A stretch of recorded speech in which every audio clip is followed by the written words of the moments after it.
Excellent, sir. Excellent. Facts. Those are facts. Facts. Mark that, children. Facts alone are wanted in life. Plant nothing else, and root out everything else.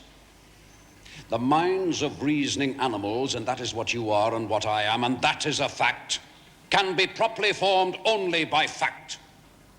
That is the principle on which I bring up my own children. And in this school, you'll be brought up on it too. Stick to facts, sir. That is your charge here. Girl number 20. Who is that girl? I don't know that girl. Sissy Jupe, sir. Sissy is not a name. Don't call yourself Sissy. Call yourself Cecilia. But his father always calls me Sissy, sir. He always did. Then he has no business to do it. Tell him he mustn't. Who is your father? He belongs to horse riding, if you please, sir. We don't want to know anything of the horse riding here. Don't tell us of that. And tell him there must be no more Sissy. Give me your definition of a horse.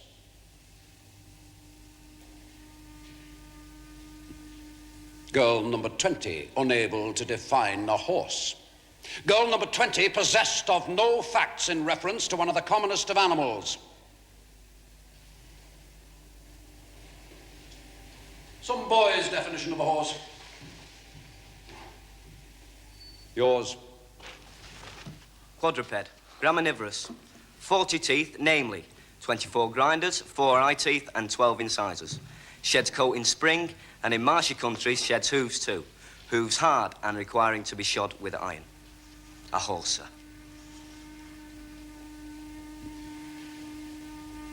Cecilia Jupe. Now you know what a horse is. Yes, sir. Now, boys and girls, would you paper a room with representations of horses? Yes, sir. The answer is no. Do you ever see horses walking up and down the walls of rooms in reality, in fact? Yes. Of course, no. Why, then, you are not to see anywhere what you don't see in fact. This is a new principle, a discovery, a great discovery. Now, if you were proposing to carpet a room, would you use a carpet with a representation of flowers upon it? Yes, sir. Yes, sir. No. Girl number 20. So you would use a carpet with representations of flowers upon it. Why would you? Sir, I'm fond of flowers. And have people walking over them in heavy boots? Well, they were pictures of what was very pretty and pleasant, sir. And I fancy that they... Fancy? You mustn't fancy. That's it. You are never to fancy. You are not to have in any object of use or ornament what would be a contradiction in fact. You do not walk upon flowers in fact. You cannot be allowed to walk upon flowers in carpets.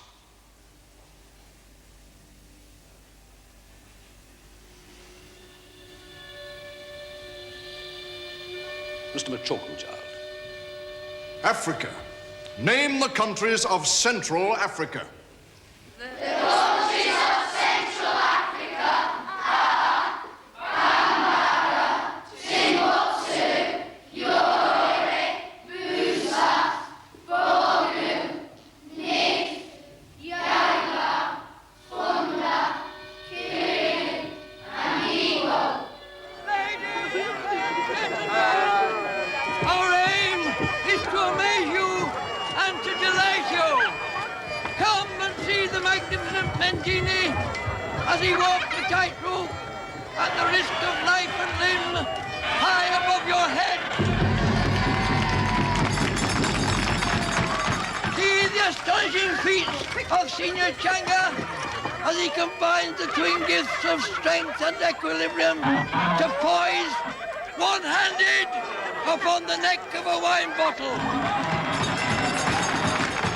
Grateful Miss Josephine Sleary will enchant you as she performs her Tyrolean floor act upon the back of her train-skied sovereign. Ladies and gentlemen, we bring you wonders from the four corners of the earth.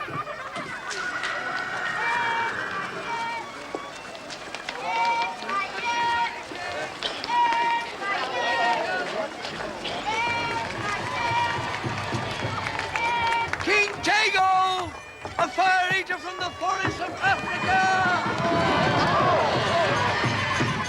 Signor Marino, the Italian daredevil, whose triumph is to throw 75 underweight in rapid succession, backhanded over his head, thus forming a fountain of solid iron in midair. We have clowns and tumblers and a dancing bear. And we can offer you the privilege of viewing the human medical wonder of the universe. Ladies and gentlemen, there is money to be won by any bold-hearted gentleman of Coketown who is ready to challenge the champion boxer of Bavaria.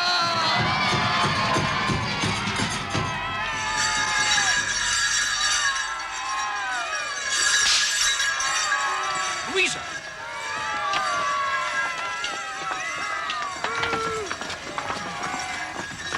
Thomas! In the name of all idleness and folly, what are you doing here? We wanted to see what it was like. This! Yes. Thomas, though I have the fact before me, I cannot believe that you could so readily forget all your training and bring your sister to a scene like this. I brought him, Father. I asked him to come with me. I'm no more pleased to hear that. It makes Thomas no better. And you, Louisa, much worse. What can you both possibly want from this frivolity? Haven't I provided you with a wealth of fascination at home in your schoolroom? What purpose can this idleness serve you? We were tired. Tired? Tired of what? Of everything. That is too childish of you, Louisa. This is too childish of both of you. What would our friends say if you were seen here? What would Mr. Bounderby say? What would Mr. Bounderby have to say?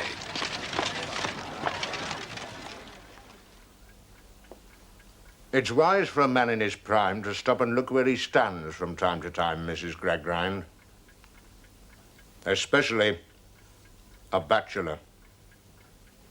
With so much business to attend to, he's likely to overlook his own condition of life. Indeed, it's good for him to know what year he's at, so that he can size up the advancement in his past against the time it took, and plan his future against the time that's left.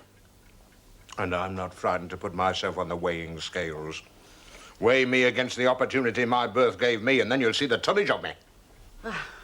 I'm sure you look in robust health, Mr. Bounderby. I am now, ma'am. But if you'd seen me on my 10th birthday, you wouldn't have bet a basin of oatmeal that I'd live to stand here now, let alone stand as I do. I was one of the most miserable little wretches ever seen. I was so sickly, so ragged and dirty, you wouldn't have touched me with that pair of tongs. My 10th birthday I spent in a ditch, and that was proper enough since I was born in one. Oh, I hoped it was a dry one for your poor mother's sake. A foot of water in it. Oh, enough to give a baby a cold. Cold? I was born with inflammation of the lungs. And as for my poor mother, as you call her, I can tell you nothing about her because I never knew her. She bolted, left me to my grandmother, and I've known that woman lie in her bed and drink 14 glasses of liquor before breakfast. Oh. She kept me in an egg box.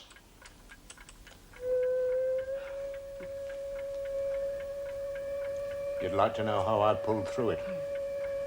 I wish I could tell you. I was determined, I suppose. Nobody threw me a rope. Schooling, I learned my letters from the names on shops. Learned to tell the time from the steeple clock at St. Giles's under the direction of a drunken cripple. I was vagabond, errand boy, labourer, porter, clerk, chief manager, small partner, Josiah Bounderby of Coketown. And those, madam, are the antecedents and the culmination of Josiah Bounderby. You may force him to swallow boiling fat, but you shall never force him to suppress the facts of his life.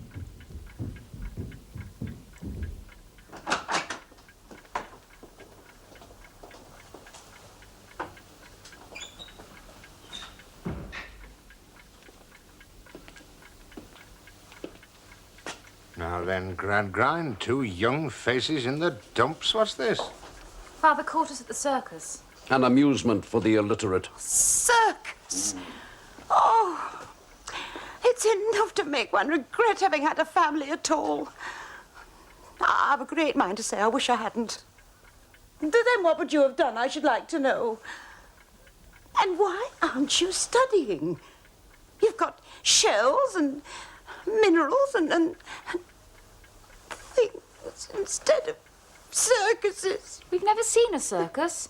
No, with my poor head in its present state, it's all I could do to remember the mere names of half the facts you have to attend to. I'll be down in a few minutes, Mr. Bounderby. There are things I want to talk to you about.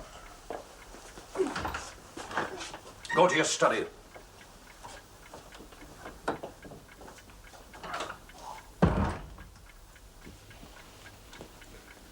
Tell me what put all this nonsense into your head about circuses.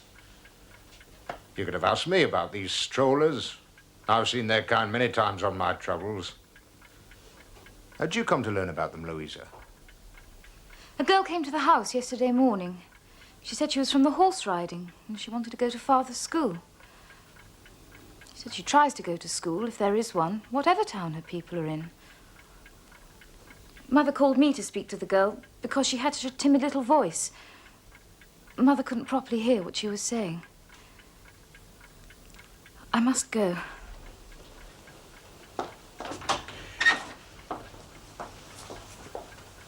Well, that's all right, Louisa.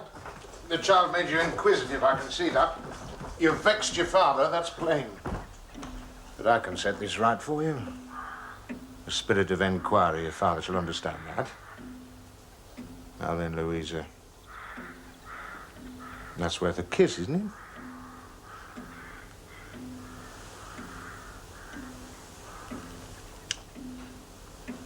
You can take one, Mr. Bounderby. Always my pet, aren't you, Louisa?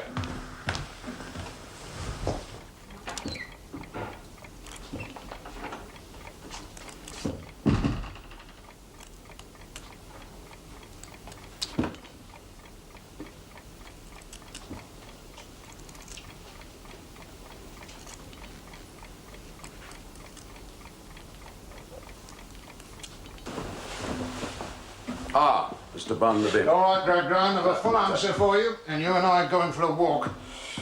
Let's go and have a look at these vagabonds. You've a few questions to ask there, I think.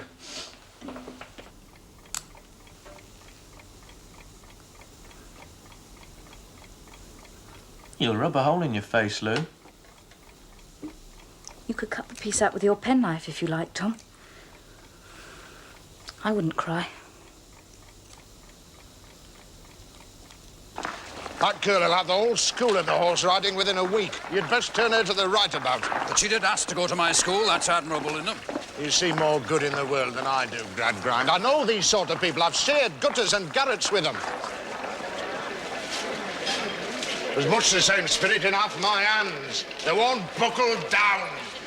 I hanker for the old idle days of their hand looms. Taking their time one day in bed, if you please, if it took their fancy. Now they come begging for a place in my factories. They want my wages, but they won't stomach the discipline of my machines. Hardly a day goes by without I've got some new deputation in my office. Either the hours are too long or the breakfast time's too short, and I'm not paying enough. When they've money to spend their nights guzzling and conspiring in their thieves' kitchens. I've received some tabular statements from the Teetotal Society. They do make very grave reading. Tabular statements, eh?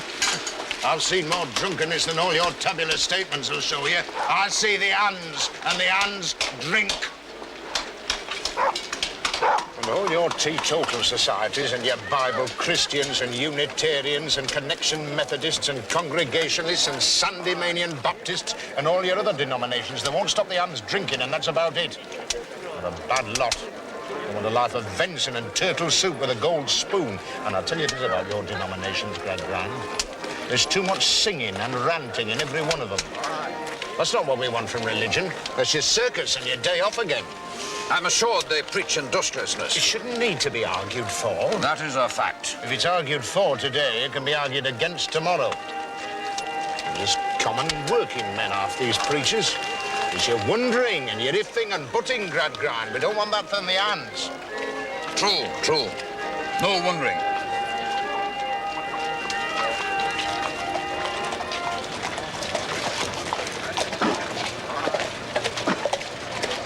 Now you're going to learn something. See some pretty stuff here.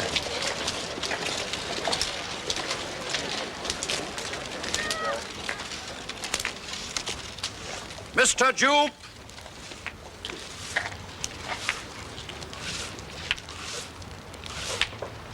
Is there a Mr. Jupe here?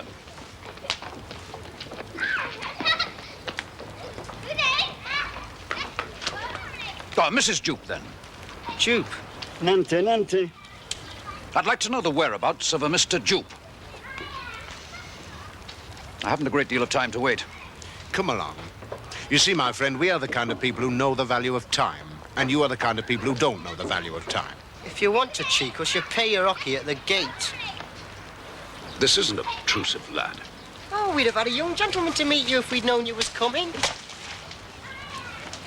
Stoic, Kidderminster. There's been no Mother Duke for 6 seasons. We haven't seen the clown since this morning. Went off with his bundle, muddy legs with him. That's his dog, does tumbles with him. Took off as soon as he sent the little girl to school. He were crying with the drink when he went. Stow it. A drunkard, is he? Not for me to say. He's a good clown in his time. Is the girl here alone, then? She can choose a mother, father, sister, brother. No one will refuse her here. She'll never believe it of him, but he's cut away and left her. So he's a rogue and a runaway vagabond. That's what he is in English. I'm telling your friend what's the fact. If you don't like to hear it, you can clear it off. You give it mouth enough, you do, but give it mouth in your own place. This is our place. You've got a place of your own, I dare say. Have you? Perhaps so. What's your business with the girl? Business beyond you, sir. Who's in charge here? Sleary's horse riding. Is there a Sleary? Where is Sleary? He's in there.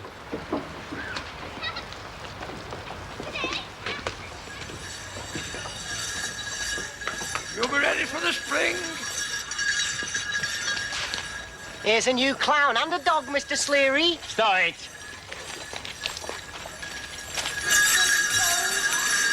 Two more times round the ring now. Hold your head up. Show the customers your smile. Mr. Sleary, sir. Am I addressing Mr. Sleary? Squire? That's my name. Yourself? Gradgrind is my name. This is Mr. Bounderby. I came here to inquire of a Mr. Jupe, your clown, I believe. His daughter is at my school. My concern is with her. What is it to be, Squire? Is it to be Sherry? Give it a name, Mr. Schoolmaster. Nothing for me, I thank you. Mr. Gradgrind, sir, is neither a drinker nor a schoolmaster. He has the mind of 100 schoolmasters. He is a gentleman retired from the hardware business and going in for Parliament. He has established a school based upon his own principles, but you are not to call him a schoolmaster, because there is much, much more to this gentleman than that, sir. It is the matter of the child's presence at my school that I've come about. She's to attend no more. We'll have no more of her fancy influence. Is that your message, Squire?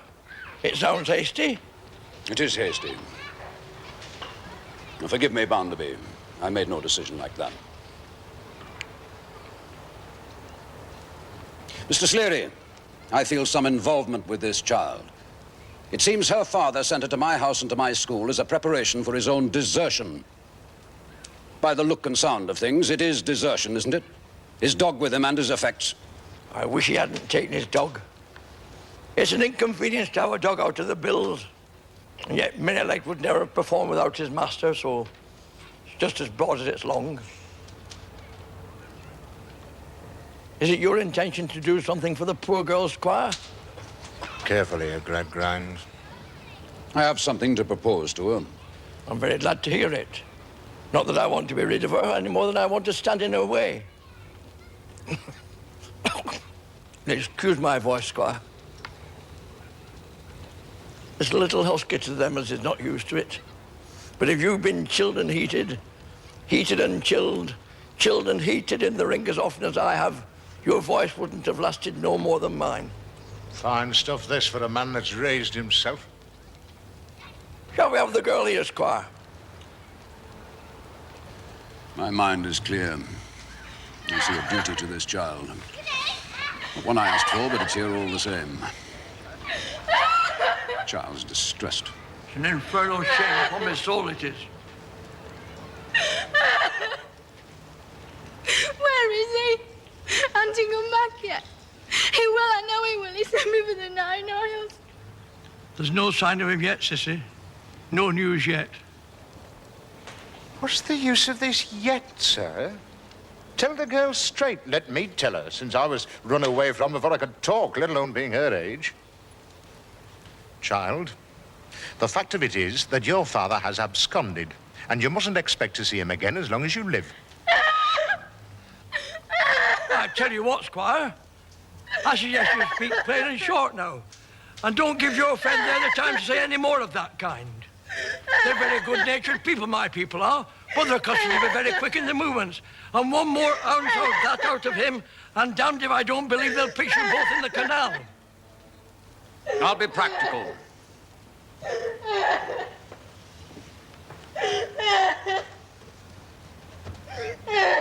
Jupe, listen to me. Whether your father is coming back soon or sometime in the future is something none of us knows. The fact is, he is gone now, and some provision must be made for you. I'm willing to take charge of you, to care for you in my home, where I hope you'll make yourself useful, especially to Mrs. Gradgrind, who is ailing, and to educate you. The only conditions I make are that you decide whether to accept my offer now, at once, and that if you come with me, you undertake not to communicate with your friends here. That is the whole of the case from me. Except to remind you that your father appears to have recognized the value of a sound education.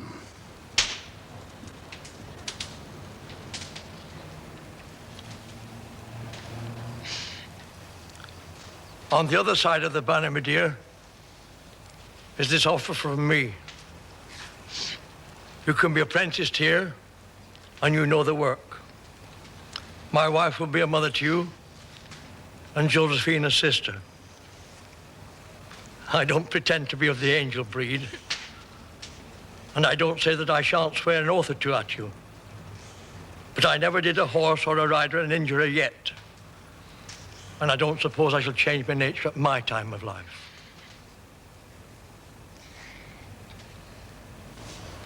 That's where I stand. When Father comes back, I want to know where to find me. If he comes to me, I shall tell him where you are. And Mr. Gradgrind will have no power to keep you. He knows that.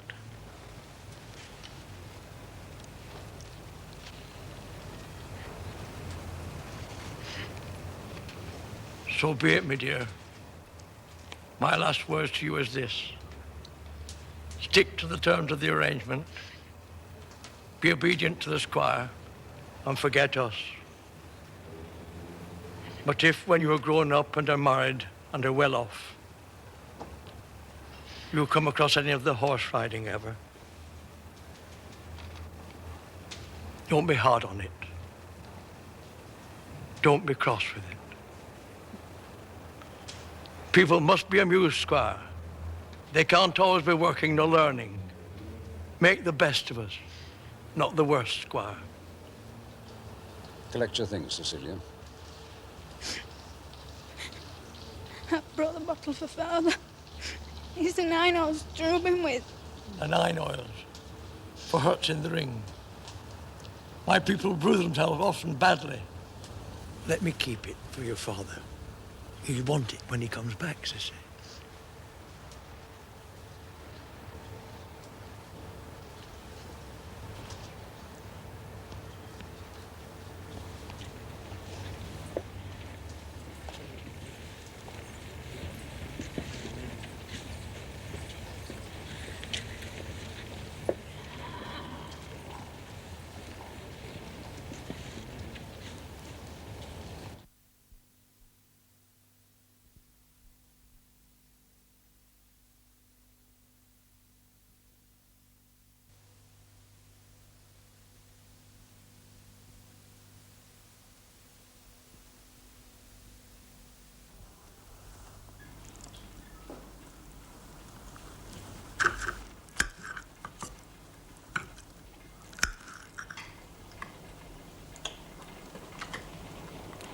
Isn't the Gradgrind boy too young to be of use in your office? He has his education to finish first, Mrs. Sparsit. That boy will never know his good fortune. At his age, I've been forced to make myself of use in a dozen offices and warehouses. Nobody offered me a mile's start, and a hand, and an exchange of one bed of feathers for another just as soft. Paving stone was my bed. But I shouldn't talk to you about paving stones and warehouses, should I? You know nothing about that, do you? When it was paving stones and attics and warehouses for me, it was the opera, and Mayfair, and lords, and honourables, and white satin and jewels for you. Wasn't it? Come on, madam, admit it. You were born in the lap of luxury, weren't you? I certainly, sir, was familiar with the Italian opera at a very early age. And crack society, weren't you, in tip-top fashion? Yes, that's true.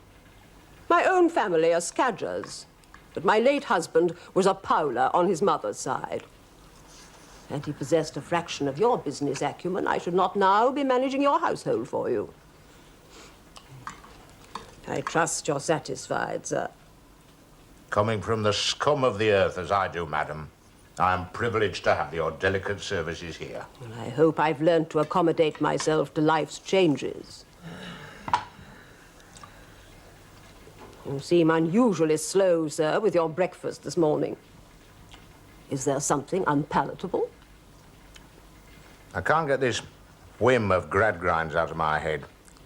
This business of taking in the tumbling girl. It seems generous of Mr. Gradgrind. It's not the company I'd choose for the little puss.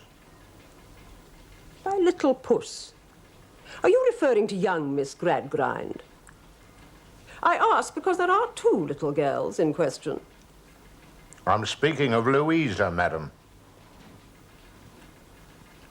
Louisa. You're quite another father to little Miss Gradgrind.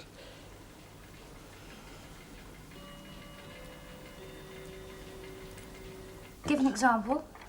Isolate, being solid, will become liquid by receiving a sufficient accession of heat. What is the name given to this process? Fusion or liquefaction. I'm tired, Lou. There's a lot more to do yet, Tom. What is congelation?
Very well, lad.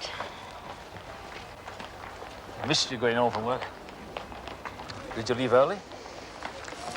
Sometimes we're early, sometimes we're late. You know that. Better we don't walk too much together. Some must laugh at us for keeping our distance, you know. What sin would it be if we sat together and sang together and prayed together? Better not to. It can't be. Aye, to make folk talk, wouldn't it? Even about you. But if some laugh at us, why not let others talk? Eh? It can't be. There might come a time. It's hard to think it can't be. It's hard as it is. But I take your word as law, and a bright, good law it is, too. Better than some real ones. Let the laws be, Stephen. Don't fret about them. Let them be, lad. Yes, let them be. Let everything be. It's a muddle, and that's all. Always a muddle. Yes, lass, always a muddle. That's where I stick. I get into a muddle 1,000,000 times, and I never get beyond it. Good night, dear lad. Good night, Rachel.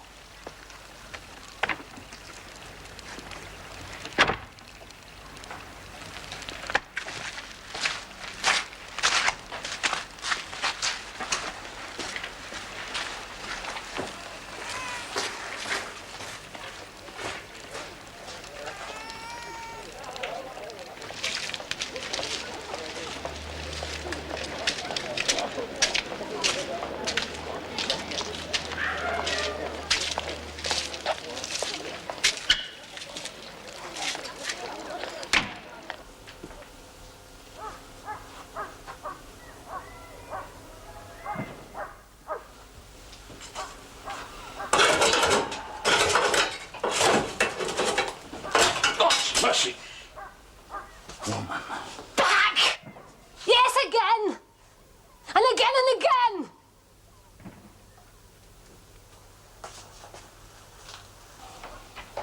Yes, why not? And have you sold up again and again and again?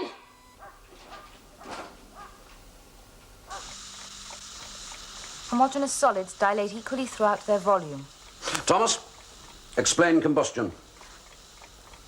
Certain bodies, when surrounded by atmospheric air, being heated to a certain degree, will enter into a chemical combination with the oxygen gas which forms one of the constituents of the atmosphere. And Louisa, what is the consequence of that combining? The combination will be attended with a large development of heat, which is accompanied usually by incandescence and flame. Thus, the gaslight. Excellent children. Indeed, yes. How satisfying is the possession of fact that disperses any mystery concerning our daily life. For tomorrow, I wish you to learn section 16 from Connection of the Physical Sciences. From the paragraph, the atmosphere is not homogeneous. It appears from analysis that of 100 parts 79 are azotic gas and 21 oxygen, the great source of combustion and animal heat. These proportions are found to be the same at all heights hitherto attained by man. To the paragraph, shellfish, which have the power of producing a vacuum, adhere to the rocks by this pressure of 15 pounds upon every square inch of contact. Thank you, children.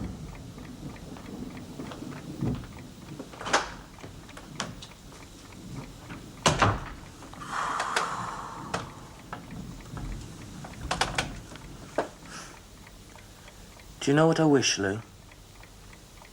I wish I could gather all the facts in the world, and all the figures, and all the people who found them out. And I wish I could put 1,000 barrels of gunpowder under them and blow the whole lot up. I'm tired of everything. I hate everybody. Except you.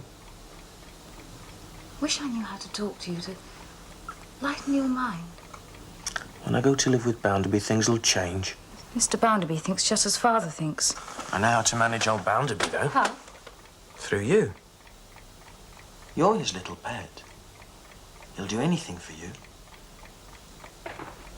Whenever he says anything to me I don't like, I'll only have to say, my sister Lou will be hurt and disappointed in you, Mr. Bounderby. That'll bring him round.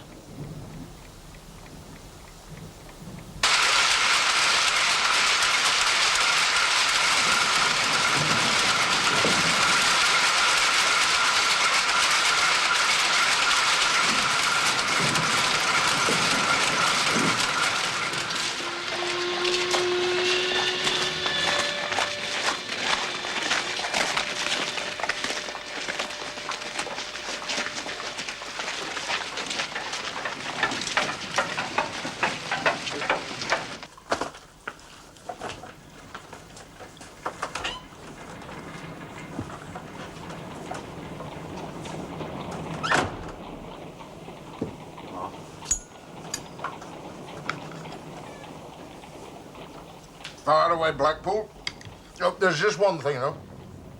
This lady here, Mrs. Sparsit, is a high-born lady.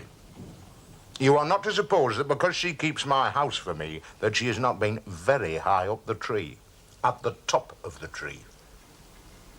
So if you have anything to say that shouldn't be said before a born lady, then this lady will leave the room. I asked to see you in private, sir. This is private, Blackpool. Private enough for you. So out with it, lad. I've come, sir, because I need your advice. I need it bad. I was married on Easter Monday, 19 years since. Yes, I know about this. I know all my hands, madam. It's my business to know.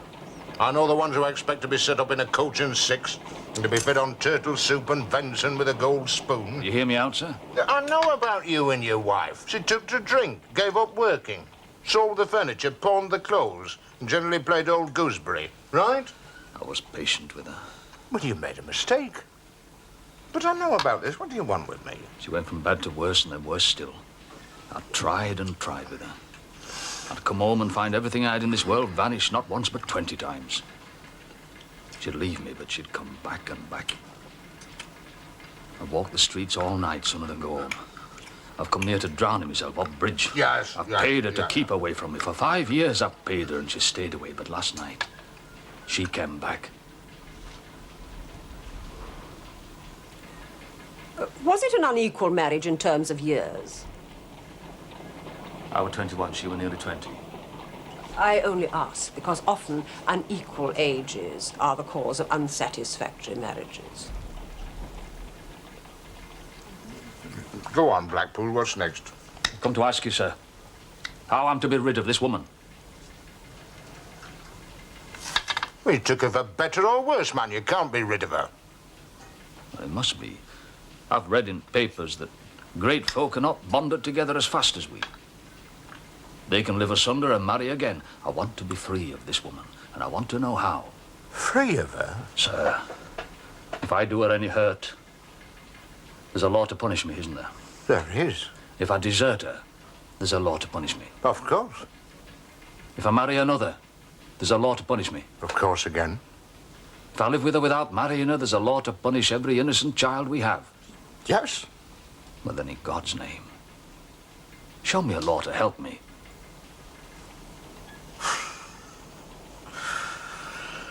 Well, there is such a law, but it's not for the likes of you. Not at all. Cost you a mint of money. How much?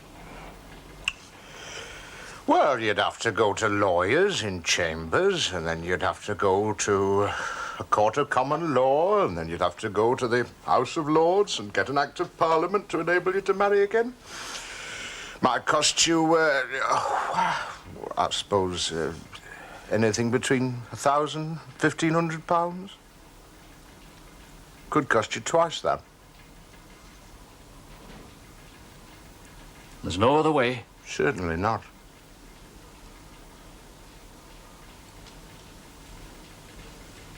And it's a muddle.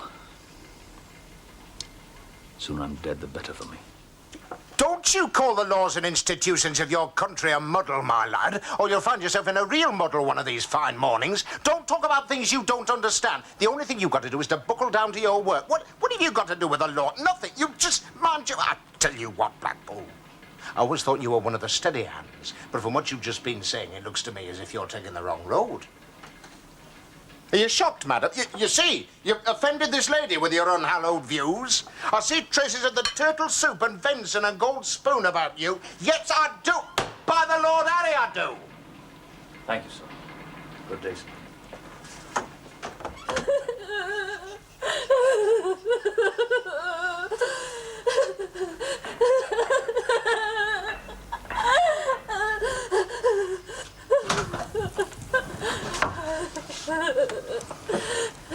Your landlady fetch me. You're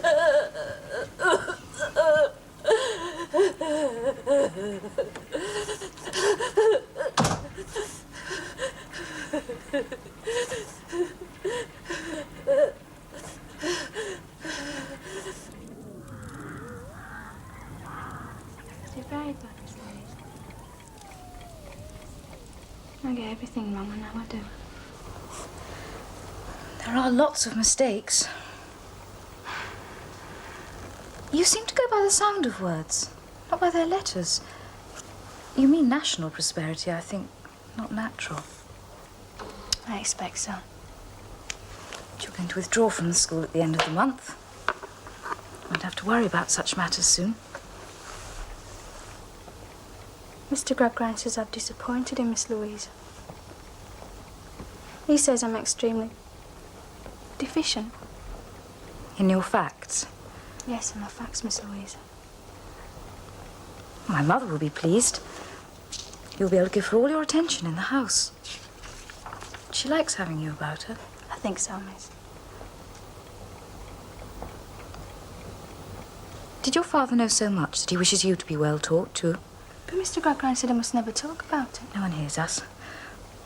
What was he like? Could he read and write? Well, it was as much as he could do to write. It's more than people in general can do to read his writing. I can read it. When he writes to me, I'll be able to read it. I used to read this book to him. What was it? Oh, it was about fairies, miss. And the dwarf and the sultan. The old lady used to tell the sultan stories about magic. And Mr. Gradgrind said it was all destructive nonsense, miss. But my father loved it. He loved me, Miss Louisa.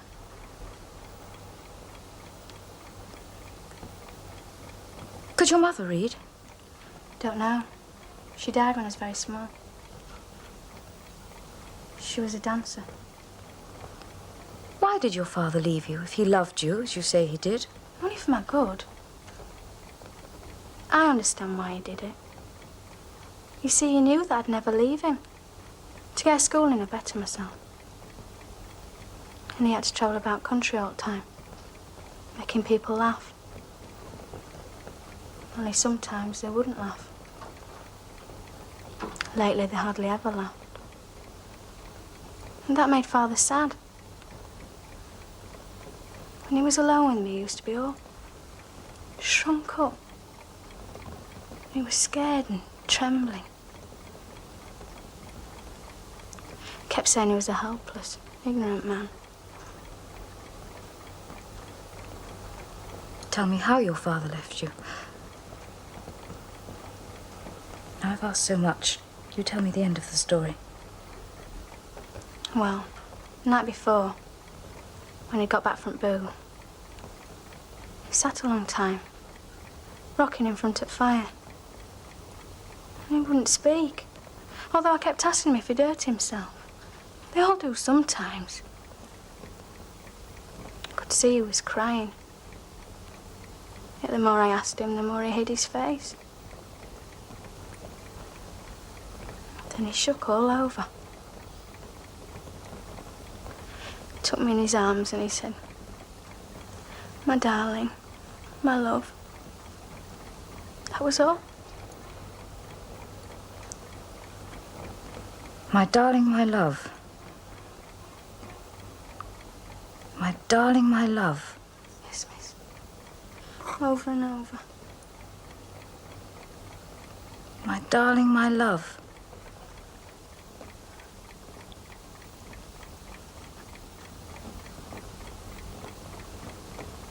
Why are you staring at the fire? Think about red flame coming out of cold black coal. And look at the red sparks dropping out of the flame and whitening, dying. Makes me think how short my life will be. How little I can hope to do in it.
Episode 2 of Hard Times next Tuesday at 9 o'clock.